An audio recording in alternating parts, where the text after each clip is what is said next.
Pero cuando digo 3 de noviembre de 1996, hablo de uno de los Boca Independiente en la Bombonera que había generado más expectativa, casi les diría, en la historia de los Boca Independiente. Y para que vean que no exagero, les cito solo algunos datos. El Gráfico le dedicó una edición extra al partido. El diario Olé le dedicó la tapa y las 9 primeras páginas. TIC le dedicó 11 cámaras fijas y 4 móviles a la transmisión del partido. Hubo 14 radios AM ese día en la Bombonera. En ese momento eran 2 más que en el Superclásico. Un programa famoso, un clásico de la televisión española, Fiebre Maldini, ¿se acuerdan? Fiebre Maldini. Sí. Mandó un equipo especial a Buenos Aires. ¿Y por qué tanta expectativa? A mí me parece, puede ser que los nombres de ciertas personas que estaban fuera del campo de juego trascendían inclusive a los clubes. Ese era el debate. Habían pasado 20 años de Argentina 78. Habían pasado 10 de México 86. Pero un equipo, Boca local en la Bombonera de marcha irregular, era dirigido por un tal Carlos Salvador Vilardo, el campeón de México 86. Y un Independiente que aspiraba al campeonato, a un campeonato que terminaría ganando River, pero un Independiente que Independiente salió segundo. Ese Independiente de muy buena marcha y que aspiraba al campeonato tenía como técnico a César Luis Menotti.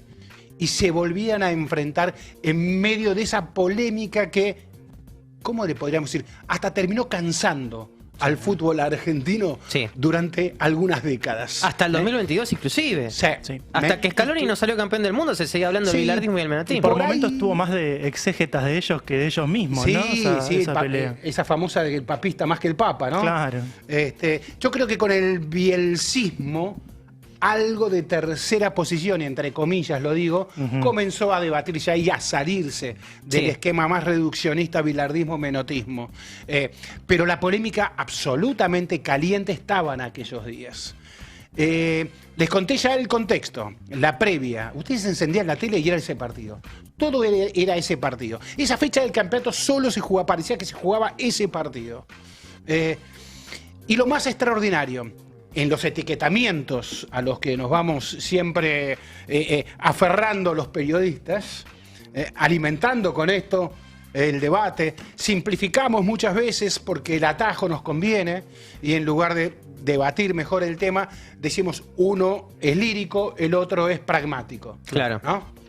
Bueno, resulta que el lírico, es decir, César Luis Menotti, no le prestaba mucha atención a las jugadas preparadas, las jugadas de pelota parada.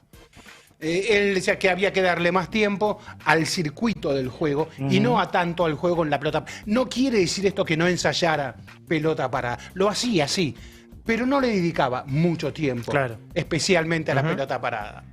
Sin embargo, en las horas previas a ese clásico, ensayó especialmente una jugada. ¿Cuál era esa jugada? Confiaba mucho en la pegada de Jorge Burruchaga, un campeón mundial con Bilardo. Claro. Exacto. En México 86. ¿Cuál era la jugada? Se imaginaba un tiro libre desde la derecha. Independiente atacando desde el sector de la derecha. Esa buena pegada que tenía Burruchaga debía caer sobre la cabeza de Pedro Rochen, que saltaba muy bien. Rochen debía saltar imaginariamente cerca del área, en el área grande, sector izquierdo. Es decir, un centro pasado. Claro. Como al segundo palo, aunque lejos del segundo palo. Apuntando a la cabeza de Rochen, que debía ganar el salto. ¿Y qué debía hacer Rochen? Rochen debía cabecear hacia atrás. ¿Y quién tenía que estar ahí parado? Panchito Guerrero. Panchito Guerrero en ese momento, gran jugador de ese Independiente, arma desequilibrante de ese Independiente, y Menotti le pedía que definiera mejor. Porque le decía, Panchito, no se puede hacer todo a la misma velocidad. No se... Y Panchito, que era muy ansioso, se lo agradeció de por vida a Menotti. Le dijo, ese consejo me sirvió no solo dentro de la cancha, me sirvió también afuera de la cancha. Le dijo Panchito, creo que recordó por la vida ese consejo del flaco Menotti. Bueno, resulta que la jugada iba muy bien en la práctica. El tiro libre de Burruchaga era preciso. La cabeza de Rochen también era precisa. Lo que no era exactamente preciso era Panchito Guerrero. De repente se paraba un poquitito más allá de donde Menotti quería, la definición no era la mejor. Entonces en un momento, y esto me lo cuentan testigos, esa práctica, el flaco se cansó. Y lo agarró del cuerpo a Panchito, que era muy liviano. Acá, Panchito, acá te quiero, le dice. Bueno, vamos al partido. Partido tenso, difícil, peleado. Expulsan a la Tota Fabri en Boca. El Boca de Bilardo con uno menos. Rusio, el árbitro, bien expulsado, según dicen. Bueno, tiro libre para Independiente. ¿Dónde? La derecha. La derecha. Donde Menotti lo había imaginado. ¿Y cómo lo va a ejecutar? ¿Quién lo ejecuta?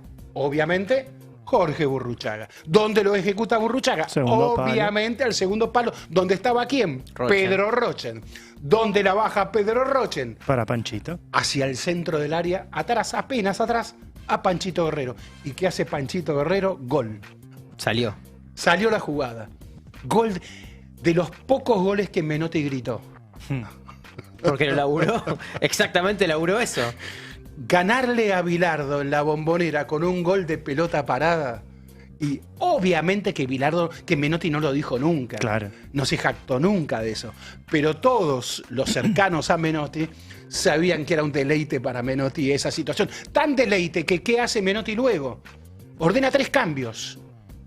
¿Y cuándo hace los 3 cambios? Juntos. Es decir, va contra el manual de la mania bilardista. Hacer tiempo para hacer cambios. Menotti decide no hacer tiempo. Hace cambios porque hace cambios. Y los hace los 3 juntos. Arriesga, dicen algunos. Pero quería seguir jactándose. Que en ese momento 3 cambios ya está, no tenía más nada. No Ahora tenía son más 5. nada. En ese momento 3 ya está. No tenía más nada. Terminaste. Fue un riesgo eso para... Bueno, obviamente que toda esta previa que hemos hecho es para decir también, y se lo voy invitando a decirle esto al amigo Franco Formoso, que nos viene con un informe, que a veces lirismos... Sí. A veces pragmáticos, a veces podés preparar y podés ganar sin preparar. El fútbol es esa dinámica de lo impensado y no por el resultado, como muchos siempre dijeron por el libro de Panzeri. Es porque hay un rival en la dinámica de lo impensado y porque ese rival juega. Exacto. Y ese rival te puede provocar algo que vos no tenías planificado. ¿Y qué tenías que hacer ahí? Y tenés que recurrir a un plan B, a un plan C. Sí. Y a veces puedes planificar plan A, plan B, plan C y no te sale ninguno de los 3. Y a veces el rival puede ir mucho más libre, sin tanto plan. Porque así es el técnico. El técnico que decide liberar un poco el juego a cierta improvisación de sus talentos, cuando los tiene. Y puede ganar. Sí. No hay, y eso es lo fascinante y es lo extraordinario del fútbol.